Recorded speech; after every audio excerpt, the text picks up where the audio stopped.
तुम यहाँ क्या कर रही हो? मैंने तुम्हें कितनी बार मना किया है कि इस जगह पर तुमने नहीं आना। तुम्हें मेरी एक बार कही हुई बात समझ में नहीं आती। अब की बार वो हलक के बल चिल्लाया। डर के मारे मनाहिल अपनी जगह पर उछल पड़ी। उसकी आंखों से तेजी से आंसू बह रहे थे। वो अभी तक इस इंसान को नहीं समझ पाई थी कि आखिर ये इंसान चाहता क्या है। उसने मिनमिनाते हुए कहा, मुझे अंदाजा नहीं था। इससे पहले कि वो मजीद कुछ कहती, वो लंबे लंबे डग भरता हुआ उसके पास आया और उसे बाजू से पकड़कर दबोचते हुए कहा, तुम्हें अंदाजा होना चाहिए था। जब तुम्हें कोई बात समझाई जाती है तो उसका मतलब यह है कि उस बात को अपने छोटे से दिमाग में डाल दो। जिस काम से तुम्हें मना किया जाता है, इसका मतलब यह है कि उस काम से बाज आ जाओ। तुम अपने घर वालों की लाडली होगी, लेकिन यहाँ पर तुम्हारी हैसियत एक 2 कौड़ी की लड़की के अलावा और कुछ भी नहीं। अगर तुम सोचती हो कि तुम अपने हुस्न की वजह से मुझे अपने काबू में कर लोगी, तो ये सिर्फ और सिर्फ तुम्हारी गलत फहमी है। तुम जैसी हजारों लड़कियां मेरी जिंदगी में आकर दफा हो चुकी हैं, लेकिन आज तक मैंने कभी भी किसी की जात में दिलचस्पी नहीं ली। तुमसे निकाह मैंने सिर्फ और सिर्फ बदला लेने के लिए किया है। अगर तो तुम्हें लग रहा है कि मुझे तुमसे तूफानी मोहब्बत हो जाएगी और मैं तुम्हारे इश्क में पागल हो जाऊंगा, तुम जो कहोगी मैं वो करूंगा, तो ये सिर्फ और सिर्फ तुम्हारी खाम ख्याली है। हकीकत में ऐसा कुछ नहीं होगा। मैं तुम जैसी लड़की पर थूकना भी पसंद नहीं करता। वो नहीं जानता था कि उसके अल्फाज सामने वाले के दिल में खंजर की तरह लग रहे हैं। वो फूट फूट कर रोने लगी। आज तक किसी ने भी उसकी इस कदर तजलील नहीं की थी। वो तो अपने खानदान वालों की सबसे लाडली थी। वो जहां भी जाती थी लोग उसको पसंद की निगाह से देखते थे। आज तक किसी के लहजे में उसने अपने लिए नफरत भी महसूस नहीं की थी, मगर ये वो वाहिद शख्स था जिसने उसे आसमान से लाकर जमीन पर पटक दिया था।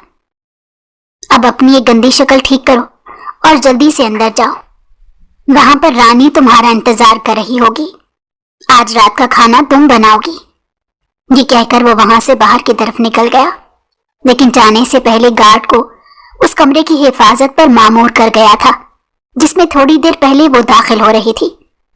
रोते हुए जब वो किचन में आई तो सामने ही रानी खड़ी थी।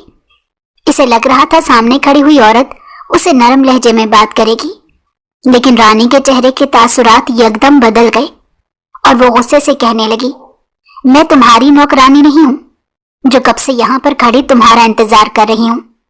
मैं यहाँ पर एहतशाम साहब के लिए काम करती हूँ और तुम्हारी हैसियत एक मामूली सी लड़की के अलावा और कुछ भी नहीं। चलो जल्दी यहाँ पर आओ और खाना बनाओ। हमारे पास ज्यादा वक्त नहीं है। शाम को उनके कुछ खास मेहमान भी आ रहे हैं। उसकी बात सुनकर वो हिचकिचा गई और खुद पर काबू पाते हुए कहने लगी, दरअसल मुझे खाना बनाना नहीं आता। अभी उसने बात मुकम्मल नहीं की थी कि नौकरानी ने उसके हाथों में लाकर प्याज रख दिया और इतराते हुए कहने लगी, अभी और इसी वक्त तुम ये प्याज काटो और फिर उसके बाद मैं तुम्हें सिखाती हूँ कैसे खाना बनाते हैं। बेचारी मनाहिल की आंखों से लगातार आंसू बह रहे थे।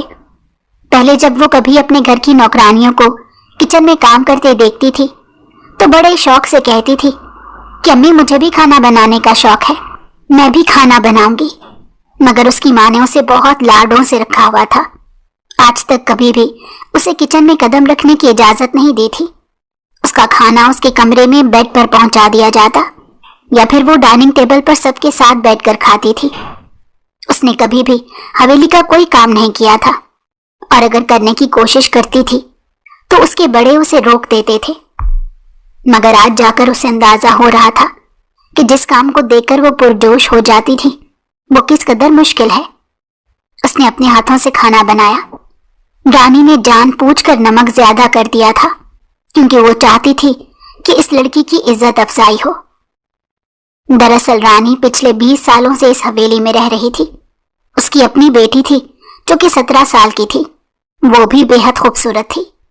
वह एहतशाम को बहुत पसंद करती थी। अक्सर ही वो माँ के सामने इस ख्वाहिश का इजहार करती तो उसकी माँ उसे तसल्ली देते कहती, फिक्र मत करो, तुम्हारी शादी एहतशाम से ही होगी, क्योंकि अब उसका हमारे अलावा और कोई भी नहीं। उसके माँ बाप का तो कब से इंतकाल हो गया है। एक बड़ा भाई है जो मुल्क से बाहर होता है। मैं उसे अपने कंट्रोल में कर लूंगी। वैसे भी वो मुझे अपनी माँ जैसा ही समझता है और मेरी सारी बातें मानता है। उन्होंने ना सिर्फ अपनी बेटी को तसल्ली दी थी बल्कि उसके साथ साथ खुद को भी तसल्ली दे रही थी, लेकिन वो नहीं जानती थी कि किस्मत में कुछ और लिखा हुआ है। जिस शाम वो उससे बात करने के लिए गई, उसी शाम वो मनाहिल को लेकर इस हवेली वापस आ गया। उन्होंने जब इसके पहलू में एक अजनबी लड़की को खड़े देखा तो उनके दिल को कुछ हुआ। उन्होंने कांपती हुई आवाज में पूछा, बेटा ये कौन है? तो मगरूर अंदाज में कहने लगा, आज के बाद ये इस घर की नौकरानी है। इसकी हैसियत एक 2 कौड़ी की लड़की के अलावा और कुछ नहीं होगी। आपने इससे पूरी हवेली के काम करवाने हैं और इसको इसकी औकात याद दिलानी है। ये कहकर वो वहां से बाहर निकल गया था। उस दिन के बाद रानी का रवैया बहुत बुरा हो गया। वो मनाहिल को जूती की नोक पर रखती थी, लेकिन उस पर जुल्म भी वो सिर्फ और सिर्फ तन्हाई में करती थी। एहतशाम के सामने वो नरम लहजे में बात करती थी और उसे दिखाती थी कि वो एक अच्छी खातून है, जबकि हकीकत तो उससे बिल्कुल मुख्तलिफ थी। रात का वक्त था। एहतशाम अपने कुछ मेहमानों के साथ डाइनिंग टेबल पर बैठा हुआ था। उसने रानी को हिदायत की थी कि खाना तुमने सर्व करना है और मनाहिल को बाहर आने की इजाजत नहीं देनी। उसकी बात सुनकर वो जोरों शोर से हाँ में सर हिलाकर किचन में चली गई और वहां पर जाकर मनाहिल को कहने लगी, जल्दी से जाओ और बाहर जाकर खाना सर्व करो। तुम्हें साहब बुला रहे हैं और ध्यान से, कहीं ऐसा ना हो फिर से कोई बेवकूफी कर दो। तुम्हें उनके गुस्से के बारे में बहुत अच्छे तरीके से पता है कि वो जरा जरा सी बात पर आपे से बाहर हो जाते हैं। मेहमानों के सामने अगर उन्होंने तुम्हें डांट दिया तो तुम्हारी क्या इज्जत रह जाएगी। उसे हिदायत करने के बाद उसने सालन का डोंगा उसे पकड़ाया और बाहर ले जाने के लिए कहा। जब वो बाहर पहुंची तो सामने बैठी शख्सियत को देखकर एक लम्हे के लिए उसे लगा कि उसके कदमों के नीचे से जमीन निकल गई है।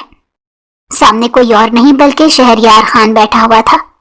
वो भी इसे देखकर हैरान हो गया और पूछने लगा, तुम यहाँ पर क्या कर रही हो और तुमने अपना क्या हाल बनाया हुआ है? दरअसल मनाहिल ने उस वक्त कॉटन का एक मामूली सा सूट पहना हुआ था, जिसके ऊपर एक मैला सा दुपट्टा लिया हुआ था। जब से वो यहाँ पर आई थी तब से वो यही जोड़ा पहनकर घूम रही थी। उसे एकदम ही बहुत ज्यादा शर्मिंदगी का एहसास हुआ। दूसरी तरफ जब एहतशाम ने उसे बाहर देखा तो उसके माथे पर बल पड़ गए और वो गुस्से से चिल्लाते हुए कहने लगा, तुम्हें मैंने कहा था कि किचन से बाहर कदम ना निकालना और किसी मेहमान के सामने भी मत आना। तो क्या तुम्हें मेरी एक बार कही हुई बात समझ में नहीं आती? इससे पहले कि वो मजीद कुछ कहता, शहरयार खान खुद ही बोल पड़ा, ये तुम इससे किस लहजे में बात कर रहे हो? तुम्हें अंदाजा भी है कि ये लड़की कौन है? ये लड़की मेरी दोस्त है। ये तुम्हारी दोस्त थी, अब ये मेरी बीवी है। एहतशाम ने उंगली उठाकर उसे आंखें दिखाते कहा तो वो मुकम्मल खामोश हो गया। जब थोड़ी देर बाद वो बोला तो उसे अपनी आवाज किसी गहरी खाई से आती मालूम हुई। वो बेयकीनी से सामने खड़ी लड़की की तरफ देखते हुए पूछने लगा, तुम मेरे साथ इतना बड़ा धोखा कैसे कर सकती हो? तुमने तो मुझे कहा था कि बहुत जल्द हम अपनी इस दोस्ती को मजबूत रिश्ते में बदल देंगे। मैं कितने अरसे से तुम्हारा इंतजार कर रहा था, मगर मुझे तुम्हारी कॉल वसूल नहीं हुई और आज मुझे पता चल रहा है कि तुम शादी कर चुकी हो। मोहतरम, शायद आप भूल रहे हैं कि आप इस वक्त मेरे घर में खड़े हैं और आप मेरी बीवी से बात कर रहे हैं। अगर माजी में आपका इसके साथ इस तरह का कोई ताल्लुक था तो वो ताल्लुक खत्म हो चुका है। एहतशाम ने अब की बार शहरयार खान के सामने खड़े होते हुए कहा और उंगली उठाकर उसे धमकी देने वाले अंदाज में बोला, अब अगर दोबारा तुमने इससे कोई भी बात करने की कोशिश की या माजी का कोई भी हवाला दिया तो मैं तुम्हें धक्के देकर इस घर से बाहर निकाल दूंगा। हमारे दरमियान कंपनी की जो डील हुई थी वो डील भी खत्म हो जाएगी। इससे पहले कि वो बात मुकम्मल करता, शहरयार ने उसकी बात काटते हुए कहा, मैं अब वो डील तुमसे करूंगा ही नहीं, क्योंकि अब मुझे तुम्हारी असलियत के बारे में पता चल गया है। मुझे अंदाजा हो गया है कि तुम किस कदर घटिया इंसान हो। क्या तुम्हें औरत की इज्जत करना नहीं आता? तुमने इसे यहाँ पर किस हाल में रखा है? वो भूल चुका था कि थोड़ी देर पहले तक वो मनाहिल से शिकायतें कर रहा था। अब इसे उस लड़की की हालत पर तरस आने लगा था। یہ میری بیوی ہے، مجھے اچھی طرح سے پتا ہے کہ میں نے اس کے ساتھ کس طرح کا سلوک کرنا ہے۔ تم اپنے مشورے اپنے پاس رکھو۔ وہ دروازہ سامنے ہے، وہاں سے باہر جا سکتے ہو۔ اس کے بعد اس نے اپنے گارڈز کو آواز دی، جنہوں نے شہریار کو دھکے دے کر گھر سے باہر نکالا۔ اسے وہاں سے بھیجنے کے بعد وہ پلٹا اور خون خوار نظروں سے مناہل کی طرف دیکھنے لگا، جس کا پورا وجود خوف سے کانپ رہا تھا۔ وہ تیزی سے نفی میں سر ہلاتے بولی، مجھے معاف کر دیں، میں نے کچھ بھی نہیں کیا، مجھے یہ سب کچھ رانی نے کرنے کے لیے کہا تھا۔ اس نے چلا کر رانی کو بلایا تو وہ بھاگتی ہوئی وہاں پر آئی اور سر جھکا کر مؤدب انداز میں کہنے لگی، صاحب جی کیا ہو گیا؟ کیا مجھ سے کوئی غلطی ہو گئی؟ کیا تم نے مناہل کو کہا تھا کہ یہ جا کر مہمانوں کو کھانا سرو کرے گی؟ اس نے جب سوال کیا تو وہ حیرت سے احتشام کے چہرے کی طرف دیکھتے کہنے لگی، یہ آپ کس طرح کی باتیں کر رہے ہیں؟ میں ایسا کیوں کروں گی؟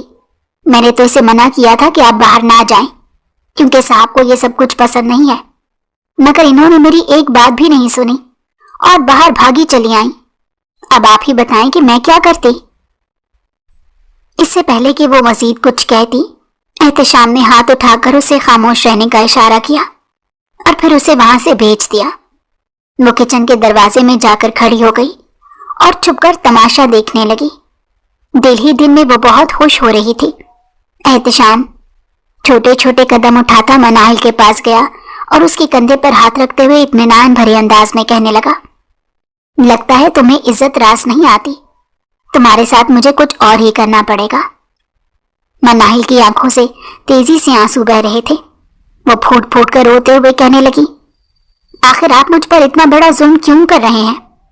کم از کم مجھے میری غلطی کے بارے میں بتا دیجئے، تاکہ اس عذاب کو کاٹتے ہوئے مجھے کسی بھی قسم کی تکلیف نہ ہو۔ ابھی تو مجھے ایسا لگتا ہے کہ میں بغیر کسی جرم کی سزا کاٹ رہی ہوں، اور یہ احساس مجھے سب سے زیادہ تکلیف دے رہا ہے۔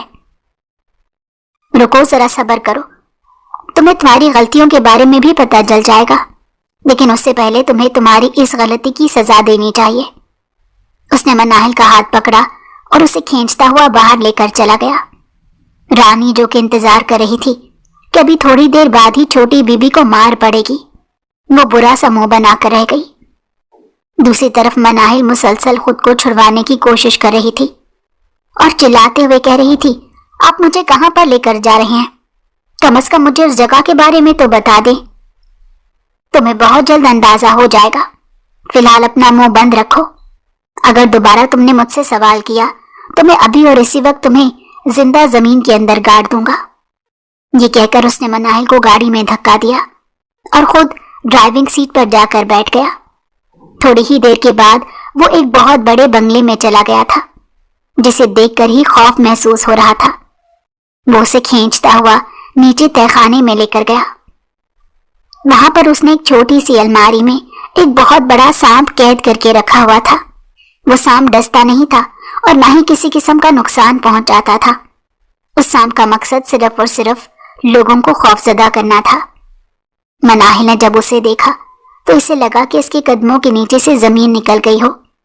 وہ زور و شور سے نفی میں سر ہلانے لگی اور چلاتے ہوئے کہنے لگی، خدا کے لیے ایسا مت کریں، خدا کے لیے مجھے اس کے پاس مت لے کر جائیں۔ وہ پیچھے کی طرف ہٹ رہی تھی، لیکن احتشام نے اس کا بازو زور سے پکڑا ہوا تھا، چاہ کر بھی وہ دور نہیں ہو پا رہی تھی۔ تمہیں میں کافی عرصے سے سمجھا رہا ہوں، دھمکیاں دے رہا ہوں، لیکن تم میری کوئی بات نہیں سن رہی۔ صاف ظاہر ہے کہ تمہیں مجھ سے کسی قسم کا کوئی خوف محسوس نہیں ہوتا، جبکہ میرا مقصد تمہیں یہاں پر لانے کے پیچھے صرف اور صرف یہی تھا۔